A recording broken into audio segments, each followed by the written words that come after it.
नमस्कार. भूत पिशाचांच्या दुनियेमध्ये पुन्हा एकदा तुमचं स्वागत आहे. मी आज पुन्हा एकदा तुमच्यासाठी एक नवीन सायकोलॉजिकल हॉरर रिअल अनुभव असलेली एक रिअल हॉरर स्टोरी घेऊन आलेलो आहे.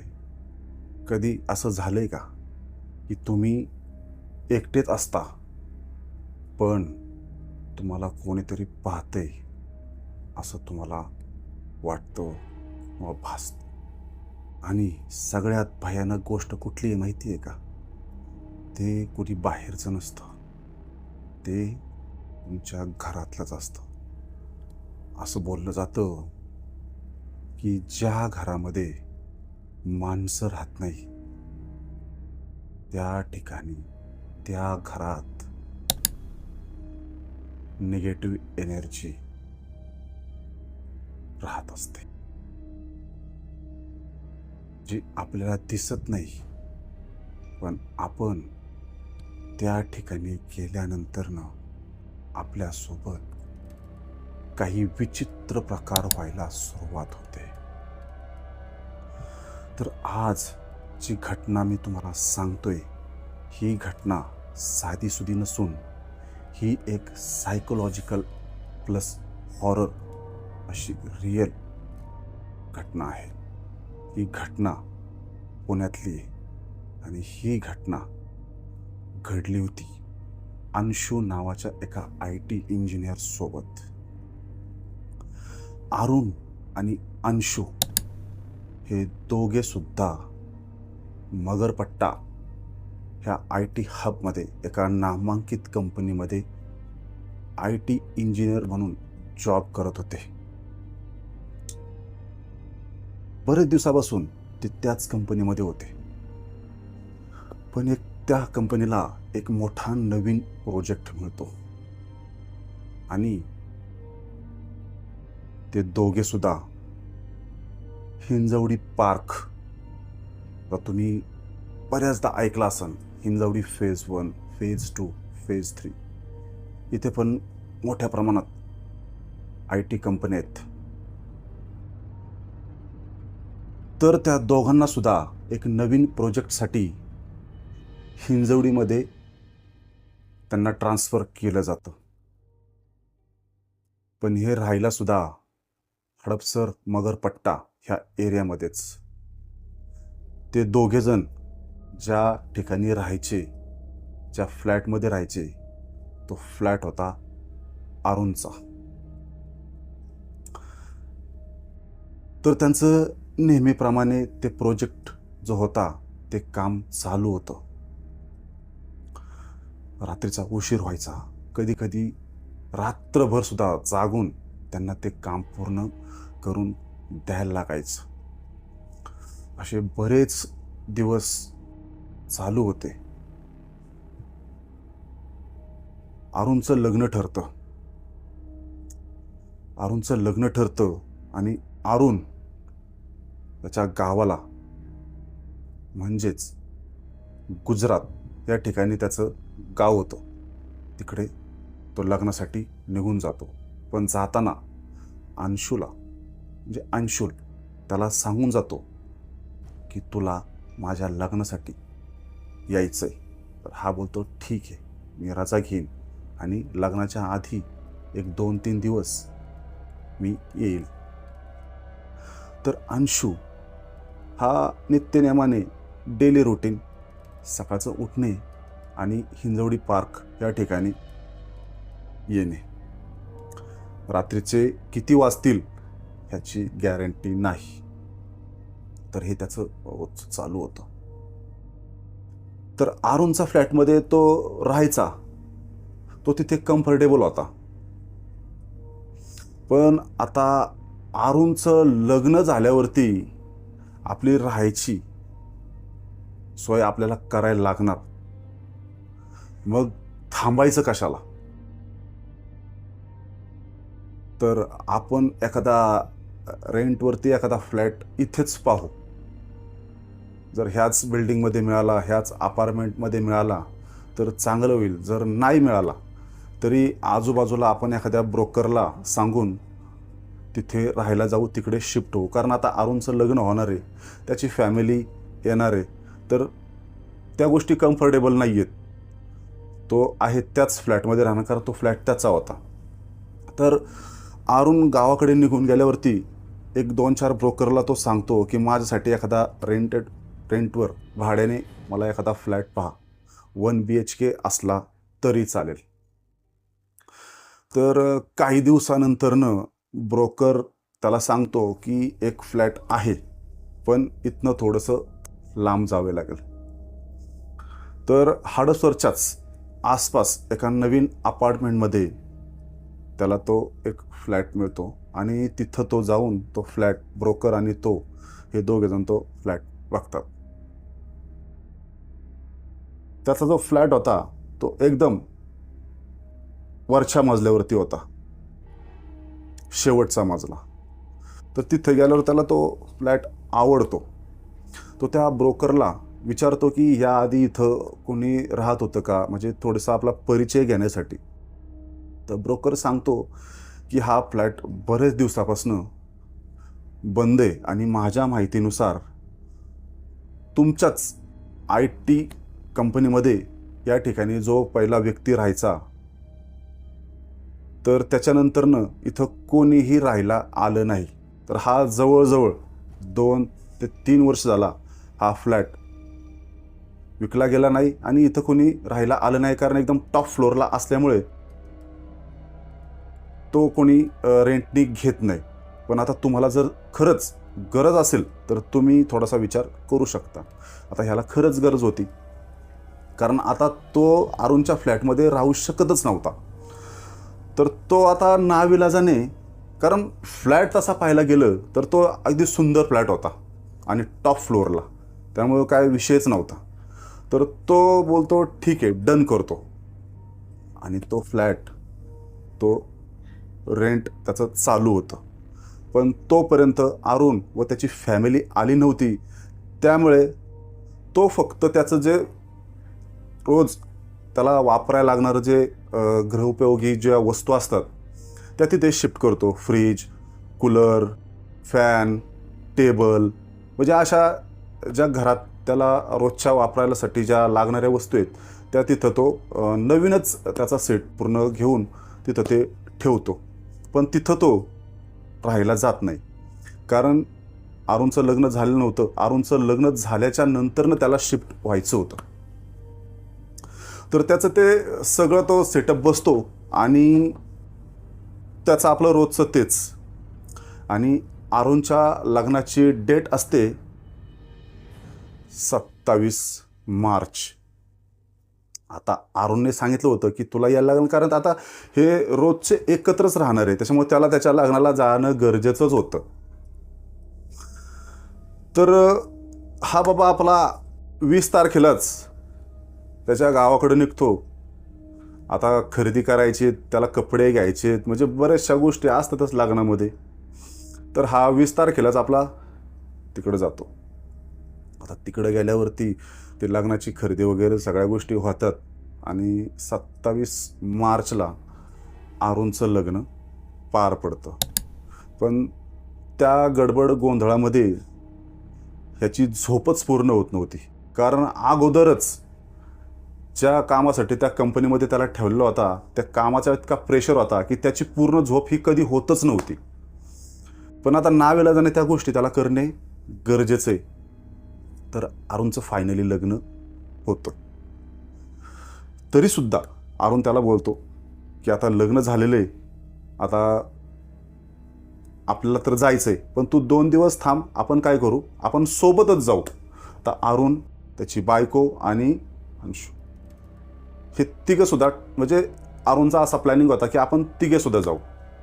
तर अरुणला तर त्यांनी पहिलंच सांगितलं होतं की बाबा रे, मी माझ्यासाठी नवीन फ्लॅट एक भाड्याने रेंटने घेतलेला आहे, त्यामुळे तुला माझं काही टेन्शन नाही किंवा माझा प्रॉब्लेम तुला होणार नाही. तर त्यांचं ते झालेलं होतं.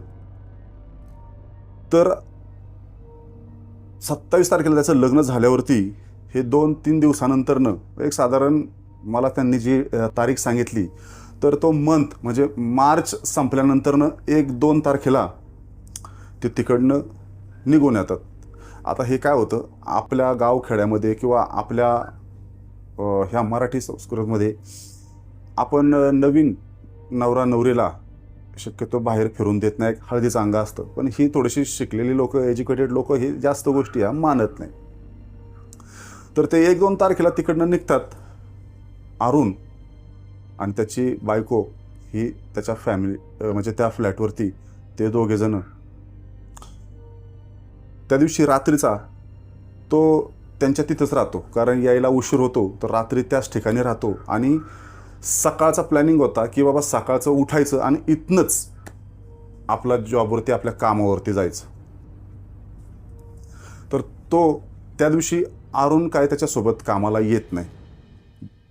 तर फक्त तोच अंशू हा सकाळचा उठून त्याचं उरकून, कारण त्याचा फायनल दिवस तिथं होता, त्याची अरुणची फॅमिली आल्यामुळं तो परत काय त्या फ्लॅटवरती जाणार नव्हता.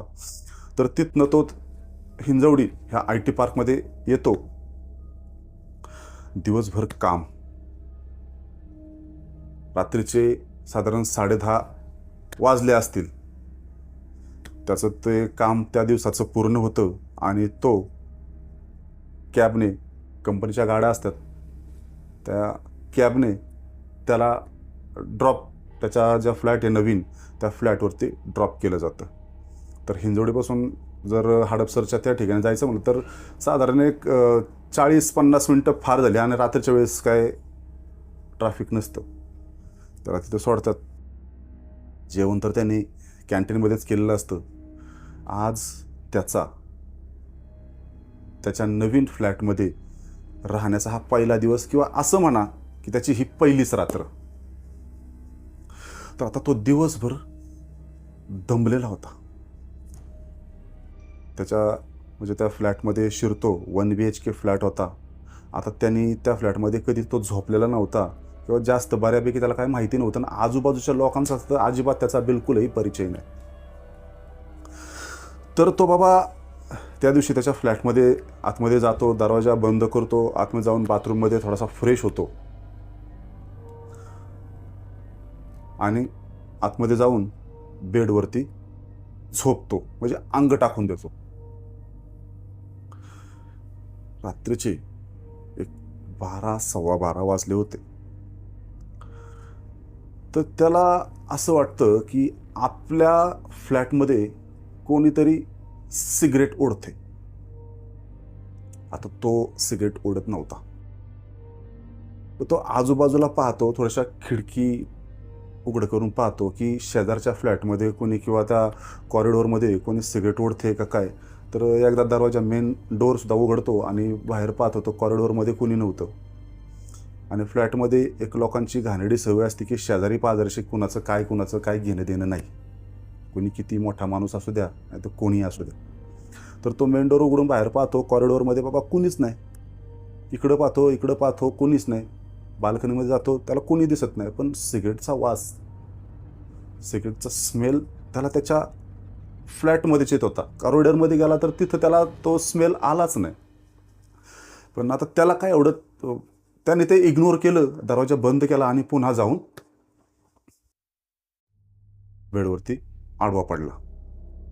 पण तो सिगरेटचा वास हा काय त्याच्या नाकातला किंवा त्याच्या माइंडमधला जाईनाच. असा जास्त, म्हणजे एखाद्या बंद खोलीमध्ये जर 2-4 सिगरेट व्यक्तींनी पेल्या तर त्या घरभर त्याचा धूर राहतो.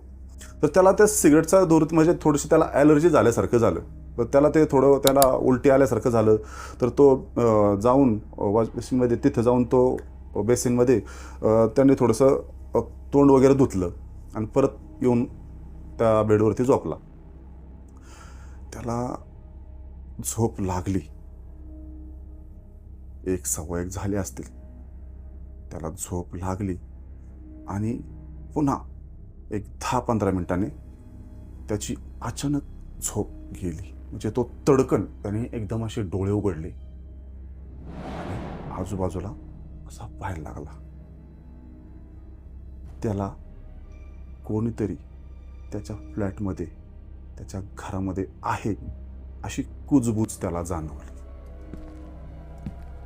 त्याचा पहिलाच दिवस होता. आता त्याला काही माहिती नाहीये की हा फ्लॅट कोणाकडे होता, या फ्लॅटमध्ये कोण माणसं राहत होती. तर त्या कुजबुजीने तो जागा झाला, पण तसा शांत पडून राहिला. डोळे झाकायचा त्याने प्रयत्न केला. त्याने डोळे झाकले आणि तितक्यात त्याला एक आवाज आला. ऐकतोयस का? ऐकतोस का? तू झोपला तर मी येईल. तो तडकन उठून बसतो आणि आजूबाजूला पाहतो. खिडकी पुन्हा, ज्या बेडरूमची खिडकी होती ती खिडकी सुद्धा उडून पाहतो, पण बाहेर पूर्ण शांतता. रात्रीचे 1 वाजून गेलेले आहेत. ह्याच्या अंगाला पूर्ण घाम सुटला. तिथनं उठला, लाईट चालू केली आणि बाहेर पुन्हा मेन डोर उघडून कॉरिडॉरमध्ये गेला की कोणी आवाज दिलाय का. आपली चेष्टा तर कोणी करत नाही, कारण आपण इथं आज आपला पहिलाच दिवस आहे. तर बाहेर एकूण नव्हतं. पुन्हा दरवाजा लावतो आणि आतमध्ये बेडवरती येऊन झोपतो. अंग त्याने टाकलं की पुन्हा तोच आवाज, झोपू नकोस, मी येईल. ह्याच्या पूर्ण अंगाला काटा आला. अंग पूर्ण ना घाम आला होता अंगाला, पूर्ण डोक्यात सुद्धा त्याच्या पूर्ण घाम. मला सुधरत नव्हतं की काय झाले, कोणाचा आवाज आहे आणि का हे मलाच असं ऐकायला मिळते. डोळे झाकले की पुन्हा तोच आवाज. रात्रीचे 2:17 झाले. त्याचे डोळे असे ताटले होते, कारण तो अरुणच्या लग्नाला गेला होता. तिथे त्याची झोप पूर्ण झालेली नव्हती. तिकडनं आल्यानंतरनं पुन्हा तो कामावरती गेला होता. त्याला झोप पूर्ण आली होती. त्याला झोपायचं पण होतं, पण तो झोपत नव्हता. फक्त भीतीमुळे त्याला झोपायची भीती वाटायला लागली, कारण ती कुजबूज, ती एकदम शांतता, त्याच्यामुळे त्याला झोप लागत नव्हती. तो उठतो, बाहेर जातो, बाथरूमपाशी जाऊन लाईट चालू करतो, तोंड धुतो आणि आरशाकडे एक टक लावून पाहतो. इकडे पाहतो, इकडे पाहतो आणि स्वतःच बोलतो की अरे सगळं तर ठीक आहे की राव, आपण उगाचच आपल्याला हे भ्रम व्हायला लागलाय असं त्याला स्वतःलाच वाटायला लागतं. तर तो त्या गोष्टी म्हणजे मग सोडून देतो. पण तो ज्या वेळेस बाथरूमपासून बाजूला होतो, पण त्याचं जे प्रतिबिंब होतं ना, तो आरशात पाहता पाहता, आता मी असा समोरासमोर आरसा आहे आणि ह्या आरशात मी पाहतोय. आणि ज्यावेळेस आपण तिथनं बाजूला होतो, तर काही वेळ माणूस बाजूला होताना सुद्धा त्या मिररमध्ये पाहत असतो. तर तो सेम तसाच प्रकार करतो. आरशामध्ये पाहतो आणि आरशात पाहून बाजूला होतो. पण तो पूर्ण बाजूला झाला होता तरी त्याचं जे प्रतिबिंब होतं ना, त्या आरशामध्ये तसंच होतं. अंशुल हा पूर्ण बाजूला झाल्यानंतरनं काही वेळाने उशिरा ते प्रतिबिंब हललं आणि हे पाहून अंशुल पुन्हा आरशासमोर आला. त्याने असे हातवारे केले, हात हलवले, पण त्यावेळेस तो हसत नव्हता. त्या आरशामधला अंशुल हसत होता. त्या अंगावरती ना असा काटा आला, जसा माझ्या अंगावरती आलाय तुम्हाला सांगताना. आरशातला अंशुल हसत होता, पण हा आरशाच्या बाहेरचा अंशुल स्थिर तसाच होता, कारण त्याचं टेन्शन वाढलं होतं. त्याच्या अंगावरती काटा आला होता. त्याचे पाय थरथर थरथर लटलट लटलट कापायला लागले होते. आणि हे पाहून त्याला काय सत्यता आहे हे समजत नसल्यामुळे त्याने त्याचा फोन घेतला आणि त्याने त्याच्या स्वतःलाच तो व्हिडिओ रेकॉर्डिंग करायला लागला की काय होतंय ह्याच्यामध्ये, मी वेगळा आहे आणि आहे तो वेगळा आहे, असं काय आहे का. ॲक्च्युअलमध्ये तो ज्यावेळेस फोन बाजूला ठेवून उभा राहतो त्या स्क्रीनसमोर, त्या कॅमेऱ्यासमोर, तर हा रिअलमध्ये त्याचं अंग हे थरथर थरथर थरथर कापत होतं. त्याने रेकॉर्डिंग बंद केली आणि पुन्हा व्हिडिओ त्याने स्टार्ट केला. आणि त्या व्हिडिओमध्ये त्याला दिसलं की त्याला माहिती होतं की मी स्वतः आता घाबरलेलो आहे, माझ्या पूर्ण अंगाला घाम फुटलाय, माझे हातपाय कापतात, लटलट लटलट करायला लागले. पण त्या व्हिडिओमध्ये एकदम नॉर्मल असल्यासारखं रेकॉर्डिंग झालं. आणि हे पाहून तो अजूनच घाबरला की ह्या घरामध्ये नेमका प्रकार काय आहे. त्याला काही समजत नव्हतं. याच वेळेस समीर इकडे तिकडे कोणी आहे का, कोणी अदृश्य शक्ती आहे का, काही निगेटिव्ह एनर्जी तर ह्या घरामध्ये नाहीये ना, हे शोधतोय. आणि त्याला तू मला बघायचा प्रयत्न करतोयस, पण तू मला बघत नाहीस, मी तुला बघतोय, तुला आल्यापासून मी बघतोय. झाल्यावरती आता मी तुम्हाला काय सांगणार ह्याच्या पुढं. तो स्वतःच्या हाताला चिमटा काढतो.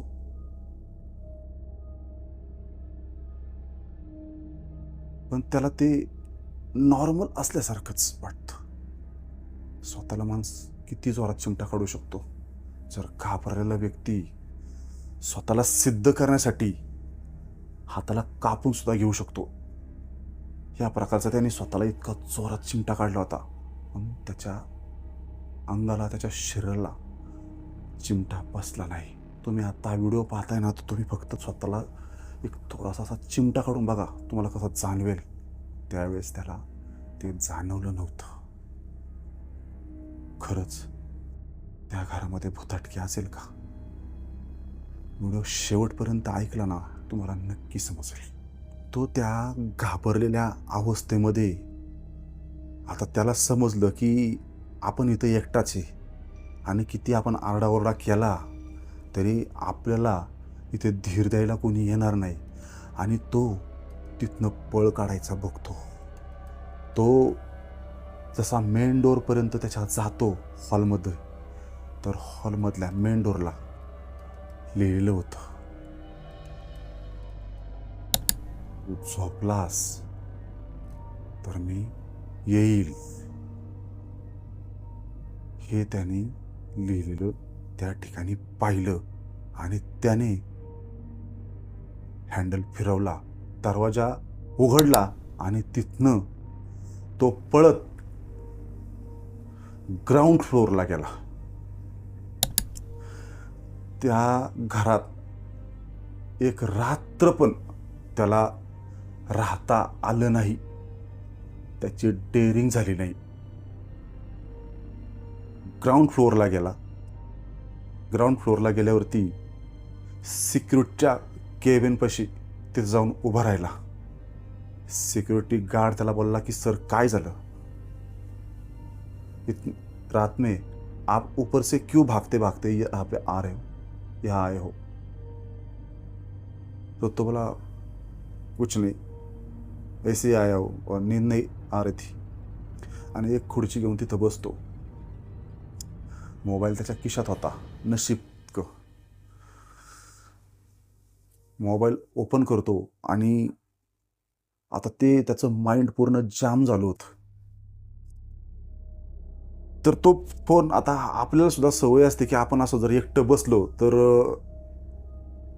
माणूस आपला फोन काढून तो चाळत बसतो. तर तो फोन अनलॉक करतो आणि त्याची गॅलरी उघडतो आणि तो त्याची मोबाईलची गॅलरी चेक करत होता. ज्यावेळेस तो अरुणच्या लग्नाला गेला होता तिथे त्याने त्याच्या फोनमध्ये फोटो काढले होते. तिथनं आल्यानंतर म्हणजे त्या लग्नाचे पण फोटो आणि तिथनं आल्यानंतर पुन्हा कामाला गेल्यानंतरनं कॅन्टीनमध्ये जेवताना मित्रांसोबत नाश्ता वगैरे करताना चहा पिताना ग्रुपमध्ये फोटो जे काढलेले होते ते एकाही फोटोमध्ये तो ज्या ठिकाणी उभा होता त्या ठिकाणी त्या पिक्चरमध्ये तो नव्हता. त्या फोटोमध्ये त्या पिक्चरमध्ये एक दुसराच कोणीतरी व्यक्ती त्या फोटोमध्ये होता. आता हे समजण्याच्या पलीकडेच होतं की नेमकं तो व्यक्ती होता तरी कोण. गॅलरी क्लोज करतो आणि पुन्हा मोबाईलचा कॅमेरा ऑन करतो आणि स्वतःच्या समोर फक्त कॅमेरा लावतो.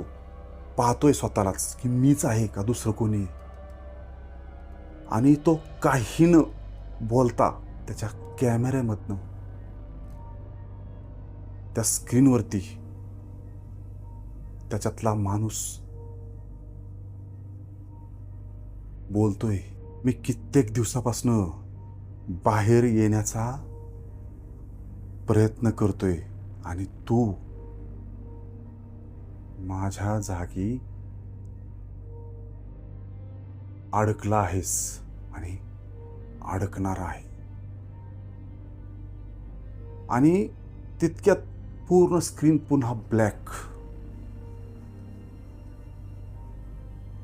पूर्ण स्क्रीन ब्लॅक.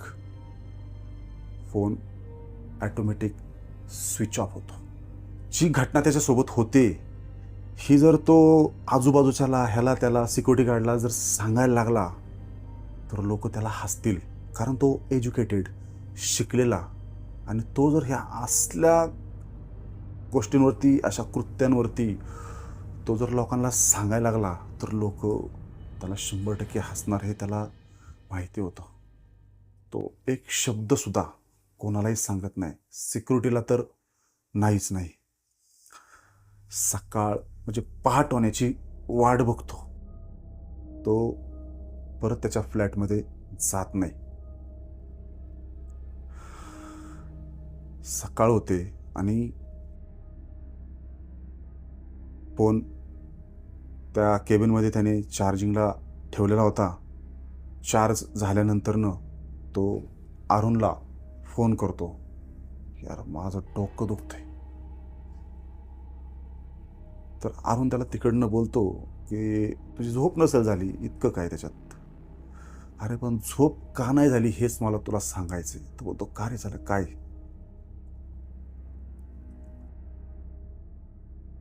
अरुणला तो फोनवरती काही त्याच्यासोबत ज्या घडलेल्या घटना आहेत ना त्या सांगतो. तर अरुणचा तर पहिला विश्वासच बसत नाही. तो तिथनं रिक्षा पकडतो आणि अरुणच्या घरी जातो.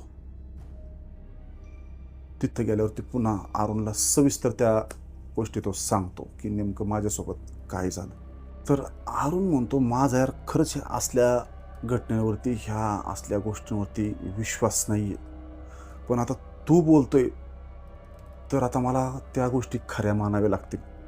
पण इतक्यात सगळ्या गोष्टी खऱ्या मानणं हे चुकीचं आहे. आपल्याला खरंच काय हे जाणून घ्यायला पाहिजेलच ना. कारण तू फ्लॅट घेतलायस. मग आता तुला परत राहायचंय. काही गोष्टी आपल्याला समोरासमोर कळतील, विचारल्या तर कळतील, कोणीतरी सांगाल.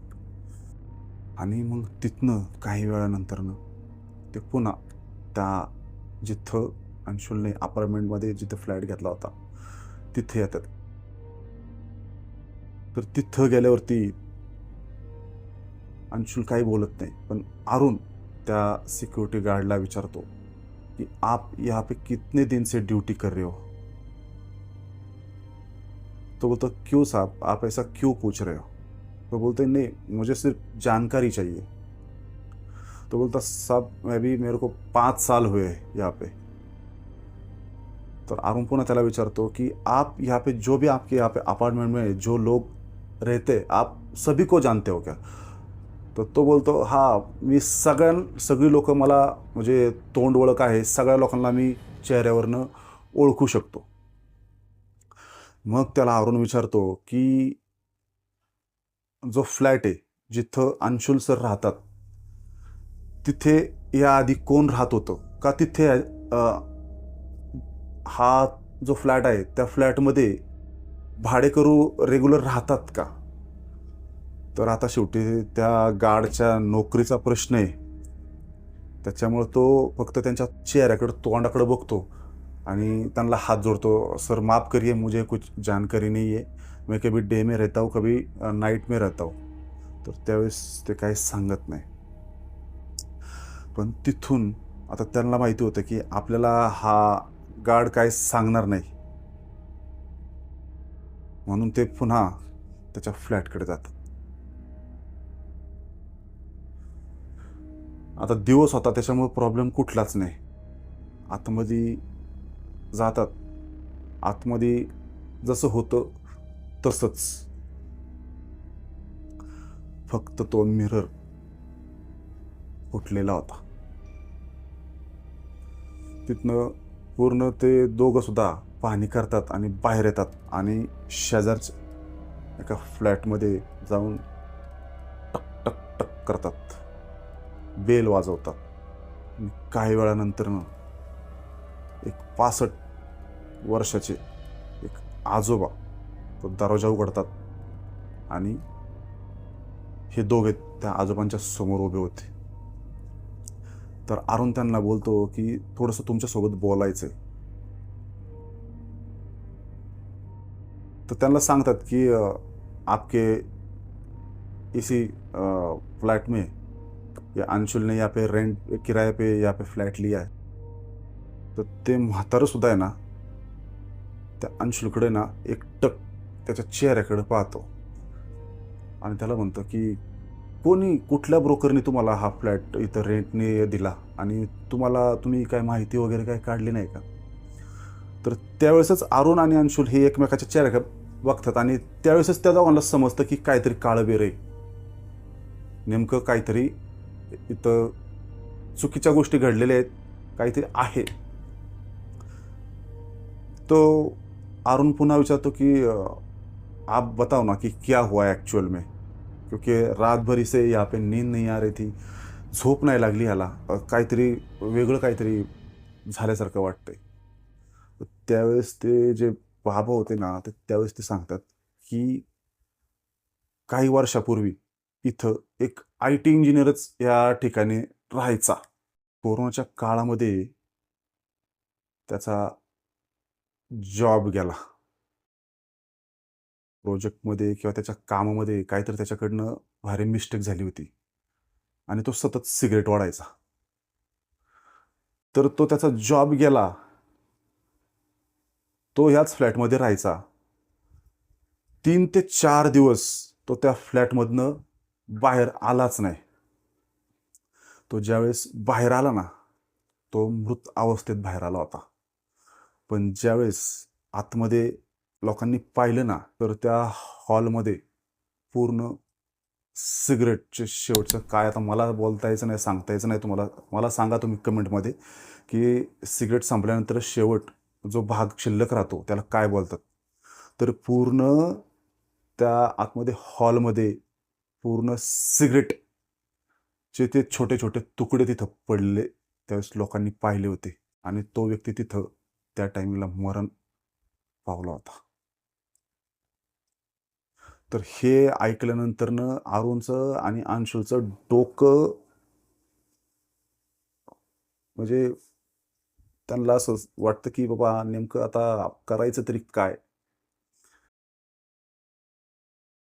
त्या दिवशी अंशुल तो फ्लॅट सोडून देतो. त्या ठिकाणी जे त्यांनी त्याचं पर्सनल यूजसाठी जे सामान नेलं होतं ते सामान सुद्धा त्याने तिथनं उचललं नाही, त्याने आहे तसंच सोडलं. तुम्हाला ही घटना कशा प्रकारची वाटली किंवा कशी वाटली हे तुम्हाला मी आज प्रश्न विचारतो. खरंच हा भ्रम असेल अंशुलचा का खरंच त्या घरामध्ये काहीतरी निगेटिव्ह एनर्जी, भुताटकी त्यामुळे ही पूर्ण घटना घडली. कशा प्रकारे घडली असेल हे फक्त तुम्ही मला कमेंटमध्ये सांगा. आणि अशाच नवनवीन सायकोलॉजिकल, हॉरर, मिस्टेरियस असलेल्या रिअल अनुभव, सत्य घटना तुम्हाला ऐकायच्या असेल तर आपल्या चॅनलला नक्की सबस्क्राईब करा. चॅनलचं नाव आहे द हॉरर टच. चला भेटूयात पुढच्या व्हिडिओमध्ये. तोपर्यंत भीत रहा.